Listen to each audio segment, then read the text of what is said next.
Ryan picked up his phone to check the time. 30 minutes later, he was still scrolling. Had no idea what he'd even looked at. Just scrolling.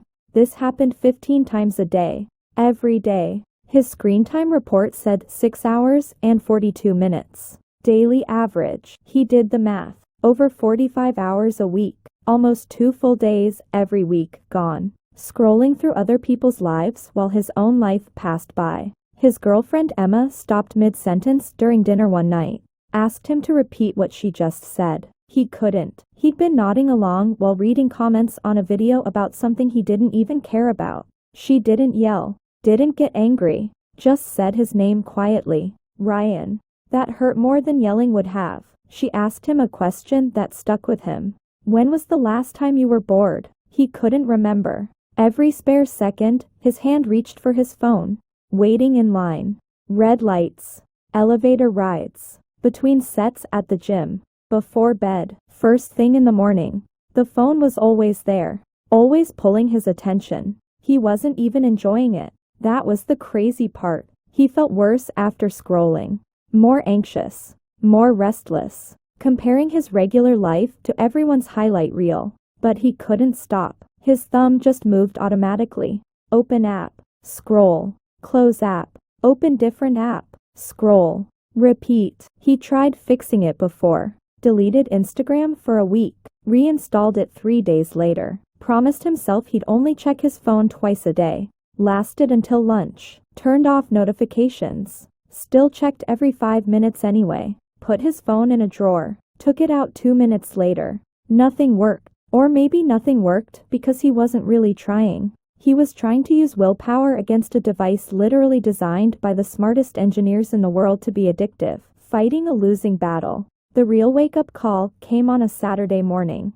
Emma wanted to go for a walk. Nice day. Sunny. He said yes, but brought his phone. Took it out to take a photo. 30 minutes later, he was still on it. She walked ahead. He didn't notice. When he finally looked up, she was sitting on a bench 20 feet away, just watching him. Not angry. Disappointed. That look broke something in him. That night he made a decision. Not a promise. Not a motivation burst. A decision. He was going to fix this. Not eventually. Now. But this time he was going to do it differently. He wasn't going to rely on willpower. He was going to use strategy. Day 1 started with research. He read about phone addiction. Learned that checking your phone releases dopamine. Same chemical that makes gambling addictive. Every notification is a slot machine pull. Might be something exciting.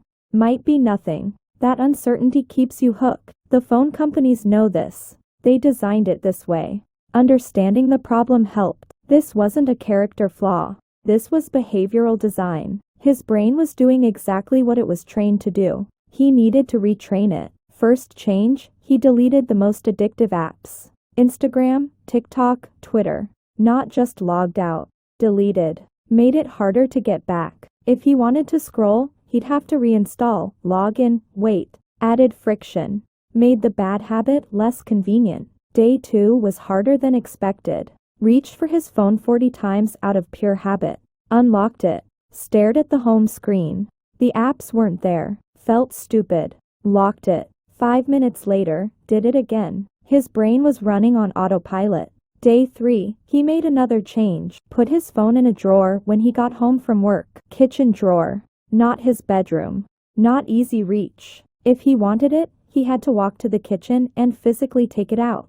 Again, adding friction. That evening felt long. Really long. He sat on his couch with nothing to scroll. Felt uncomfortable. His hand kept reaching for something that wasn't there. Emma asked if he was okay. He said he didn't know what to do with his hands. She laughed, handed him a book. He read 15 pages that night. Hadn't read a book in 2 years. Not because he didn't like reading. Because he never had time. Turns out he had time. He just gave it all to his phone. Week 1 was a battle. Not against the phone. Against boredom. He trained his brain to never be bored. Always something to look at. Always something happening. Now there were gaps. Empty moments. His brain didn't know what to do with them. But something interesting happened in those gaps. He started noticing things. The sound of rain. birds in the morning, the way Emma hummed when she cooked, small things he'd missed while staring at a screen. Week 2, he added a new rule. No phone in the bedroom.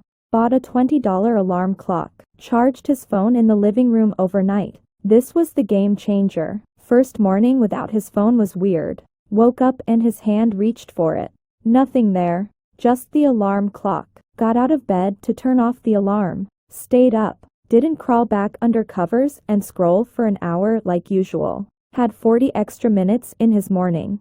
Made coffee. Sat in silence. It felt almost meditative. His thoughts were clearer. Not jumping between 15 different topics like when he doom-scrolled news and social media first thing.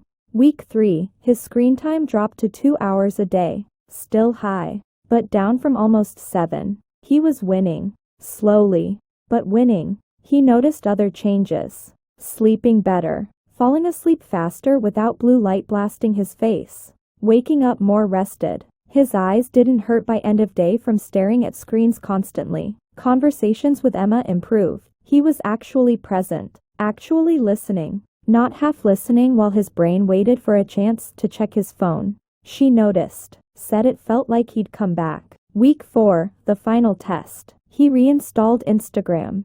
Wanted to see if he could handle it with boundaries. Set a 30-minute daily limit using iPhone's screen time settings. When time was up, the app locked. First day, hit the limit in 20 minutes. App locked. He could override it. One button press. He didn't. Felt like a small victory. Locked phone. Went back to living his actual life. By day 30, his relationship with his phone was completely different. It was a tool again. Not an addiction. He used it when he needed it. Put it away when he didn't. Simple. His screen time averaged 90 minutes a day. Mostly messaging, maps, music. Actual useful stuff. Not mindless scrolling. Not comparison spiral.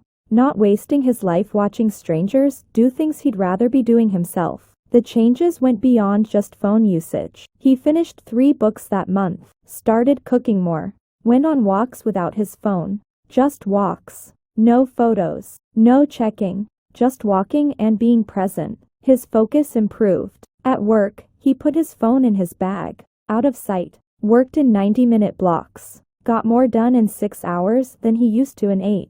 Because he wasn't context switching every 3 minutes. Emma said she felt like she had her boyfriend back. That hit different. He didn't realize how much of himself he'd given to that device. How much of their relationship suffered because he was physically present but mentally somewhere else. Here's what Ryan learned. You can't fight phone addiction with willpower alone. Willpower runs out. Strategy doesn't. You need to make the bad habit hard and the good habit easy. Delete the addictive apps. Add friction. Put your phone in another room. Buy an alarm clock. Charge it away from your bed. These aren't suggestions. These are necessities. Your environment shapes your behavior more than your intentions do. The first week will be uncomfortable. Your brain will fight you. It's used to constant stimulation. Constant dopamine hits. You're asking it to be okay with boredom. That takes adjustment. Sit with the discomfort. It passes. Replace the habit. Don't just remove the phone and leave a void. Fill that time with something. Reading, walking, actual conversation, cooking, anything that isn't scrolling. Give your brain something better to do. Track your screen time. Numbers don't lie. Check it weekly. Watch it drop. That progress is motivation. Proof you're changing. Proof you have control. Be honest about what apps are the problem. For Ryan, it was social media. For you, it might be different. Games, news, YouTube, whatever keeps you scrolling. That's the problem. Deal with that. Specifically, set boundaries that actually work. No phone during meals. No phone in bed. No phone first hour of the morning. Pick boundaries you can keep. Start small if you need to. One boundary at a time. The goal isn't to never use your phone. The goal is to use it intentionally. When you pick it up, know why. Do the thing. Put it down. That's control. That's freedom. Ryan's life didn't change because he stopped using his phone. It changed because he started using his time. 6 hours a day went from scrolling to living, reading, connecting, sleeping, being present. That adds up fast. 30 days. That's all it took. Not to be perfect, but to break the automatic pattern. To prove he could control it instead of it controlling him. If he could do it after years of addiction, you can too. Start tonight. Charge your phone somewhere else. Not your bedroom. Not your nightstand. Somewhere you have to walk to. That's step 1. Tomorrow morning. Don't reach for it. Get up. Start your day. Check it after breakfast if you need to. But don't start your day with it. Day 1 will feel strange. Do it anyway. Day 7.